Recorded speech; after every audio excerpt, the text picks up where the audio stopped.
যেখানে নেই ওই দল যদি আমার বাবাও তৈরি করে ও দলে আমি নেই।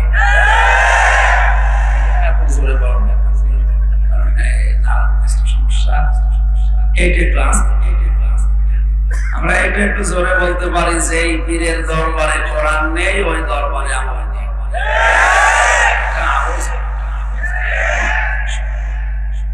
আগেরটা জোরে বললে তো আপনার সমস্যা। এটা যদি আপনি সত্যি সামিয়ানার নিচ থেকে বের করে মেনে নিতে পারেন যে কোরআন যেখানে নেই ওইরকম দলে আমি যাব না, এ দেশে কোরআন ছাড়াও কোন দল থাকার কথা জোরে বললে কিন্তু আসতে বলতে পারবেন। এই জন্য যে কথাগুলো দেখবেন আমাদের গায়ে লাগতে পারে আসতে বলবেন, যেটা বললে সমস্যা সেরকম নেই। কারণ যে দরবারে আজ কোরআন নেই ওই দরবার থেকে মানুষকে গোমরা করার কথা আসতেছে। দেশে শরীফ পায় আমরা জানুয়ারি মাসে কোরআন রিসার্চ ফাউন্ডেশনের সদস্য ছিলাম। জেলখানায় যাওয়ার আগে 20 সালে জরিপ পেয়েছিলাম এই দেশের 100 জনের 95 জন মানুষ কোরআন শরীফ পড়তে পারে না। বলেন তো নবীর হাদিস অনুযায়ী 100 জনের 95 জন মানুষের অন্তর আছে শয়তানের ঘর হয়ে গেছে। এই জন্য কোরআনে কারীম নিয়ে আমাদের অন্তরকে মানুষের অন্তর বানানো লাগবে। আর আমি এই যাত্রা বাড়ি থেকে পর্যন্ত আসতে যতগুলো কোরআনের মার্কাজ মাদ্রাসাতে গেছি বাংলাদেশে এরকম কম আছে। এগুলো চিন্তা যারা রেখেছেন তাদেরকে ধন্যবাদ জানাচ্ছি। বলেন আমি মান কোরআন কোরআনা খুব খেয়াল করে শুনুন, যেহেতু কণ্ঠটা বসা খুব বেশি সময় কথা বলতে পারবো কিনা জানি না। আজকের তেলাওয়াত কিন্তু আয়াত একটা, এখান থেকে বাস্তবের সাথে মিলিয়ে তাফসীর আকারে কিছু কথা বলবো ইনশাআল্লাহ।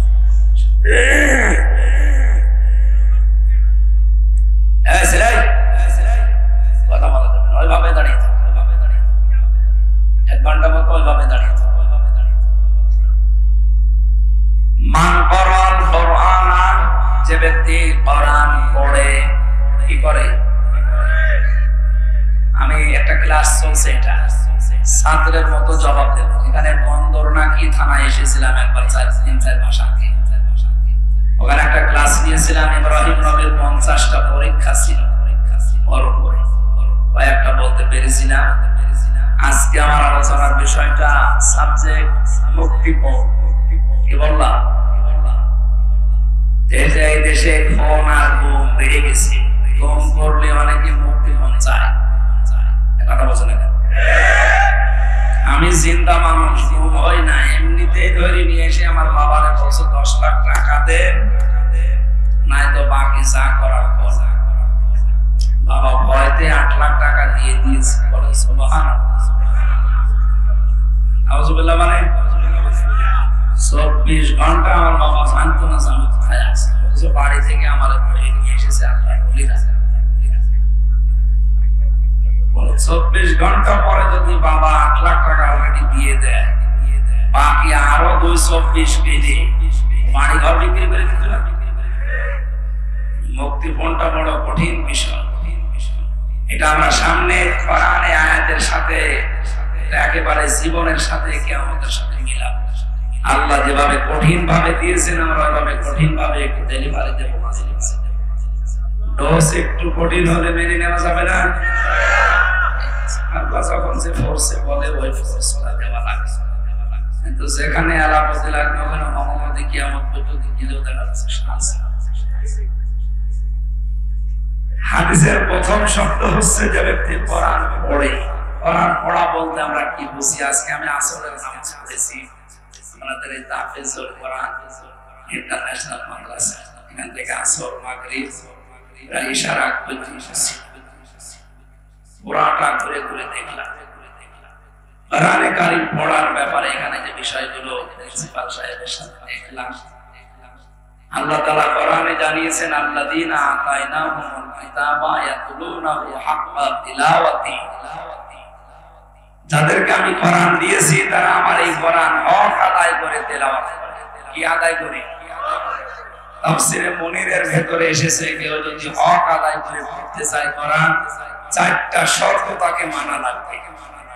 আমি ওখানে 2টা পেয়েছি। কয়টা বলেন?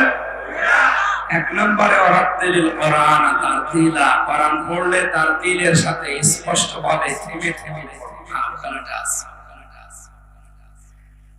শায়েখ এই ওনার নাম নেসার আহমেদ, ভালো মানুষটা, ওনার আচরণ আমার ভালো লেগেছে। ওনার পড়ার স্টাইল যেটা শুদ্ধ ওইভাবে পড়বে। ইন্টারন্যাশনাল হাফেজ গুলো সারা বিশ্বে মুখ উজ্জ্বল করছে বাংলাদেশের যারা, তার অন্যতম এই মাদ্রাসা। আমরা বলছিলাম ওখানে শুদ্ধ করে কোরআন পড়ানো হচ্ছে, তাসবিহের বিভিন্ন নিয়ম নীতি যেগুলো আছে। 2 নম্বর এটা বুঝতে হবে। দেখলাম বোঝার জন্য বিভিন্ন সিস্টেম উনি চালু করেছে, হয়তো কাঙ্ক্ষিত মানের ভাবে না হলেও হচ্ছে, ডেভেলপ হবে আস্তে আস্তে।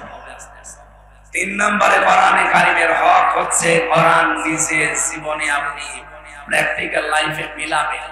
যখন যেটা পড়বেন ওইটা জীবনে মিলাবেন। সূরা নাস আর ফালাকে 11টা আয়াত আছে। কয়টা? হযরতে ওমর যিনি জান্নাতের গ্যারান্টি পেয়েছিলেন দুনিয়ায়, এই লোকটা সূরা নাস আর ফালাক জীবনে সেট করতে তার সময় লেগেছিল 11 বছর। আমারে আপনি পড়তে দেন মাত্র 1-1.5 মিনিটে সূরা নাস ফালাক পড়ে আমার সময় বাকি থাকবে। আমার মনে হয় হযরত ওমর আমার মতো পড়তে পারতো না। হ্যাঁ, ওনার 11 বছর লেগেছে কেন? উনি যখনই পড়েছেন কুল আউযু বিরাব্বিন নাস, হে নবী আপনি বলেন আমি আশ্রয় চাই মানুষের রবের কাছে। কার কাছে বলেন? রব কি?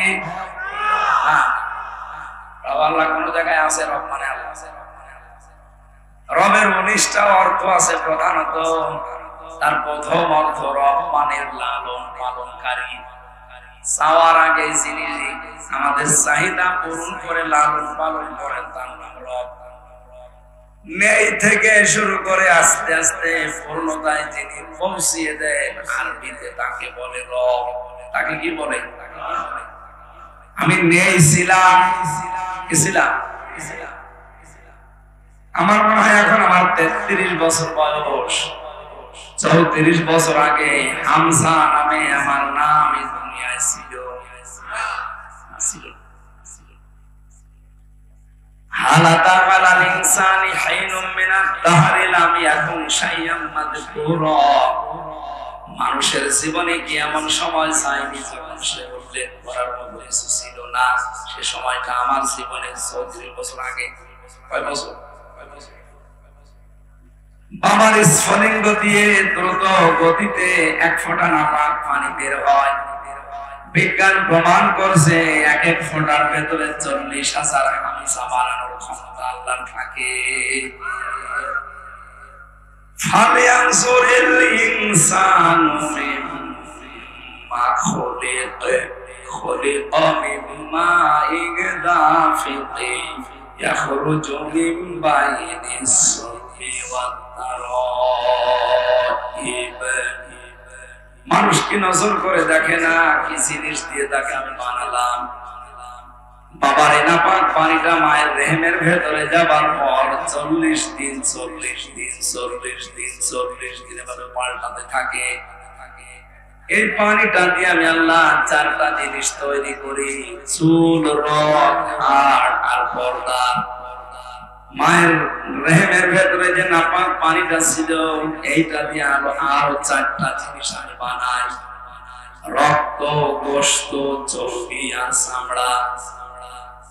8টা জিনিস যখন এক হয়, বিজ্ঞান এখন প্রমাণ করছে মানুষকে তৈরি করে পৃথিবীতে আনতে কমপক্ষে 13টা জিনিস লাগে। কয়টা? আপনার মা আর বাবা মিলে দিয়েছিল কয়টা? 8টা। বাকি আছে, বলেন। কোরআনে কারীম জানিয়েছে ওয়াজআলা লাকুমুস সামআ ওয়াল আবসারা ওয়াল আফইদা ইলা আখিরি আয়াত। সূরা নাহল 14 নম্বর পারার 14 নম্বর পৃষ্ঠার 14 নম্বর লাইনের 78 নম্বর আয়াতের শেষের দিকে আছে। তাফসীরে ফি জিলালিল কোরআনে পাবেন। আল্লাহ পাক বলেন, আমি আল্লাহ নিজের এই রব নামের কারণে তোকে শ্রবণ শক্তি, দর্শন শক্তি, বাক শক্তি, আকেল শক্তি আর জ্ঞান শক্তি, এই পাঁচটা জিনিস আমি আল্লাহ দয়া করে দান করি। হামজা একটাও যদি তোরে কম দিতাম দুনিয়ায় আসতে ঠিক, কিন্তু অপূর্ণাঙ্গ হয়ে। যদি বাক শক্তি না দিতাম বোবা হয়ে আসতে। বাবা মানুষ নেই, মাত্র 2 দিন আমি কথা বলতে পারি নাই। আমি বহু চেষ্টা করেছি কিন্তু কথা আমার বের হয় না। রং করেছিলাম 2-3 দিন। এলাকার গরিব মানুষ তো, ফ্যান দিতে পারে না। দিনের বেলায় মাহফিল ছিল, গা ঘেমে ঘাম গায়ে বসে গলা বসে গেছে। আজকে তো অন্য এলাকায় এসেছি তো এজন্য অসুবিধা। ওখানে থাকার পর 2 দিন গলায় এমন বসা বসেছিল, চিকিৎসা যত রকমের আছে যে যা বলেছে তাই না। কণ্ঠ কার হাতে? খলাকাল ইনসান আল্লামাহুল বায়ান। মানুষ আমি বানিয়েছি আর কথা বলা আমি শিখিয়েছি। বিজ্ঞান এখন জানিয়েছে যে কয়েক ইঞ্চি জায়গা গলার ভেতরে, এক একটা কথা তৈরি হতে 27টা ধাক্কা লাগার পর একটা কথা তৈরি হয়। কোরআন আর হাদিস জানিয়েছে প্রত্যেকটি জায়গায় এক একজন করে ফেরেশতা বসে আছে। এই স্তরে স্তরে ফেরেশতারা এর কাছ থেকে ওর কাছে, ওর কাছ থেকে ওর কাছে নিয়ে নিয়ে 27 নাম্বার স্তরে দেওয়ার পর একটা কথা তৈরি হয়ে এই মুখ দিয়ে বের হচ্ছে। আল্লাহ মনে হয় ফেরেশতাদেরকে বলেছিল, হামজাকে এই দায়িত্ব পালন করার দরকার নেই, তোরা একটু রেস্টে থাক। আমার যে কি অবস্থা ছিল এই 2 দিনে। বাংলাদেশ থেকে বিদেশ থেকে যত মোবাইল এসেছে সারাদিনে রেডিও ধরিয়েছে, আর রাতের বেলা বের হয় না যতটুকু না পারলে না, এভাবে কথা।